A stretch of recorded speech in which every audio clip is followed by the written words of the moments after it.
Caríssimos e caríssimas senhores e senhoras, eu sou o Daniel Nonato, obrigado a vocês pela paciência, pela presença, pela sua audiência. Lembrando a todos e a todas para deixar o seu like aí e também, se quiser comentar, fique à vontade. Se você concorda comigo, comente. Se discorda de mim, comente também. Fique à vontade. Democracia sempre. E vamos nós iniciando com Gilberto Gil. Andar com fé eu vou. Andar com fé eu vou, fé não costuma falhar. E a fé tá na mulher, a fé tá na cobra coral. Oh, num pedaço de pão. A fé tá na maré, tá na lâmina de um punhal. Oh, na luz, na escuridão. Andar com fé eu vou, a fé não costuma falhar. Andar com fé eu vou. E nessa nossa animação, a gente hoje não vai falar sobre política, até porque a gente não quer também ficar só falando de política, embora não tem como não falar, né? Cada vez mais eu vejo as pessoas distorcendo, dizendo que o nosso presidente, que o nosso país devia ir com o pires nas mãos, pedir arrego ao Donald Trump. Mas por que pedir arrego? O que o país, o Brasil, o que você, cidadão, não interessa se é de esquerda ou de direita, fez de errado? O que os nossos empresários, os nossos super ricos fizeram de errado? Bom, não interessa. O que interessa é que nós temos um grupo de pessoas que não interessa o fato. Querem ficar ao lado do embusteiro, daquele que diz que é muito corajoso, mas na hora que o pau canta, ele se esconde. Bem, mas o evangelho de hoje, nós vamos ler, né? É o evangelho de Mateus. Nós estamos lendo o livro de Mateus, já lemos o capítulo 10 inteiro, né? E a gente vai lendo o evangelho de Mateus e a gente vai concluindo o evangelho de Mateus no capítulo 10. Por que vamos concluir? Porque a gente leu a semana passada todinho o capítulo 10, né? Hoje é a conclusão. Já vamos entrando no capítulo 11. Então hoje é Mateus capítulo 10, versículos 34 ao capítulo 11, versículo 1, quando Jesus encerra e começa aí a questão do João Batista. Aí vamos entrar em outro momento, né? Esse momento que nós estamos vivendo, para a gente poder contemplar bem a nossa história.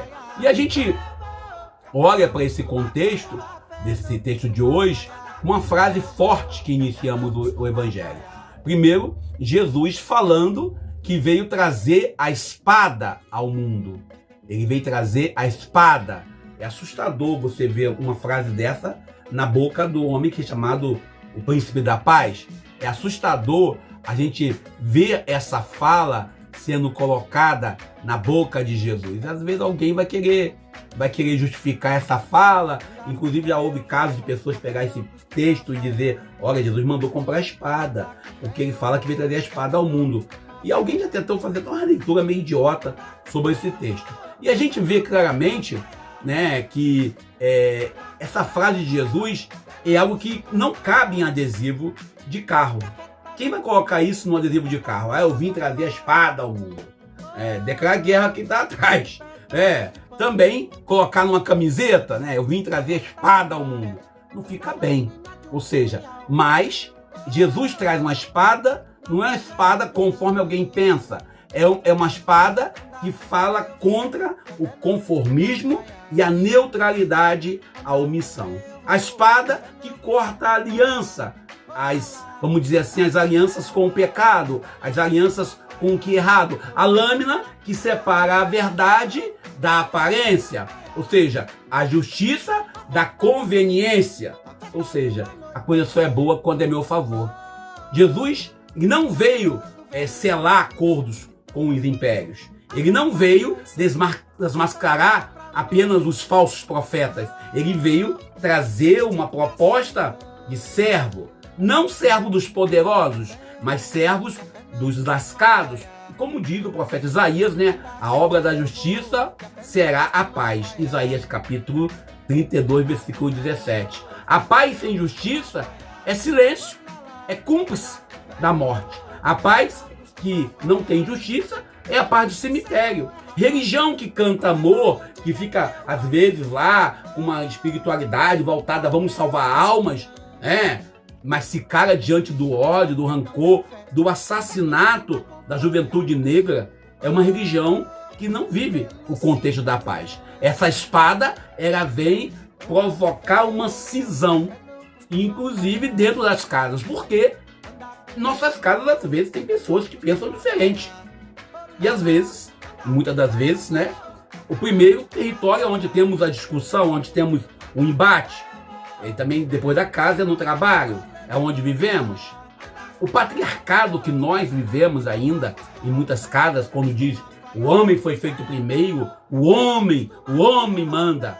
O patriarcado que alguém defende com autoridade, com um requinte de autoritarismo que alguém impõe para a sociedade, ele tem que ser vencido, tem que ser cortado e tem que se lutar contra ele. Mas Jesus, o reino de Deus, não se edifica sobre apenas relações adoecidas, sobre ditaduras do poder. Jesus, quem faz a vontade do Pai. E ele diz, né, quem é meu pai, quem é meus irmãos, quem é minha mãe. Ele vai dizer quem é, somente aqueles que fazem a vontade do Pai. Ele vai vindo nesse capítulo, nessa perícope, ele vem desarticulando todo o critério, às vezes, que nós temos. A denúncia que nos traz não é uma denúncia apenas por denuncismo. Ele traz uma denúncia contra a idolatria do tá tudo bem, vamos deixar assim mesmo, o que adianta reclamar? Não adianta lutar, não adianta processar, você pode perder. E a gente vê essa linha idólatra que a extrema-direita comete quando começa a usar o termo Deus acima de tudo, né? E aí vem com um discurso moralista, falando contra o aborto, falando contra a comunidade LGBTQIAPN+, falando contra a juventude negra, sendo assim, naturalizando a morte. Ah, morreu porque devia. Jesus, ele vem destruir essa lógica de morte. Por isso, essa é a espada que ele traz. Ele vem libertando. E quem quiser segui-lo precisa saber disso. Há uma cruz no caminho de quem segue Jesus. Quem quiser vir após mim, negue a si mesmo. Tome sua cruz e siga-me. Ele já falou isso lá em Marcos capítulo 8, versículo 34. Jesus não tem necessidade nenhuma de ficar agradando A a B. Ele não tem somente promessa de bênçãos, que tanta gente às vezes quer, a bênção fácil, nem de riquezas, essa teologia da prosperidade que alguns defendem. A cruz não pode ser um palco para performance, é uma entrega de vida. E aí você lembra de João capítulo 12, versículo 24, quando Jesus fala: se o grão de trigo não morrer, permanece só, mas se morrer, vai dar muitos frutos. A nossa fé cristã nasce assim, com os mártires como Santo Estevão, com os mártires como Pedro e Paulo, como também os nossos mártires do século XXI, ou melhor, do século XX, Dom Oscar Romero, do século XXI, irmã Dorothy Stang. Gente que quebra o protocolo, gente que preferiu perder tudo a negociar a verdade, que aceitou que a espada do momento, que hoje não foi espada, foi bala, acertasse eles, mas não traíram o seu ideal. Esse motivo de não negociar a verdade é provocado pelo amor. O amor que não negocia, mas que se expressa no gesto, também na simplicidade. Jesus, que não aceita um culto apenas fantasioso, um culto simbólico, um culto de um cristianismo, às vezes, que vai entrando de encontro naquilo que me interessa. Ah não, eu não posso magoar, não posso falar.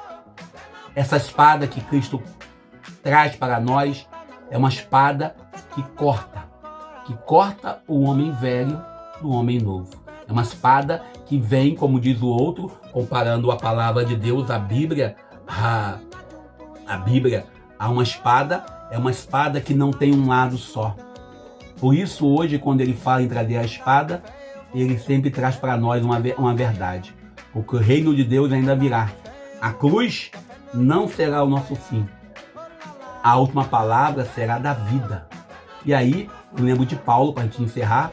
Considero que os sofrimentos do tempo presente não se comparam com a glória que será revelada. Romanos 8, versículo 18. Eu vou parando por aqui, hoje um pouco sem óculos, a luz está me incomodando. Que possamos caminhar na graça de Deus e sejamos fiéis ao seu amor. Eu sou Daniel Nonato. Triste na solidão, andar com fé eu vou, a fé não costuma falhar. Ô menina, andar com fé eu vou,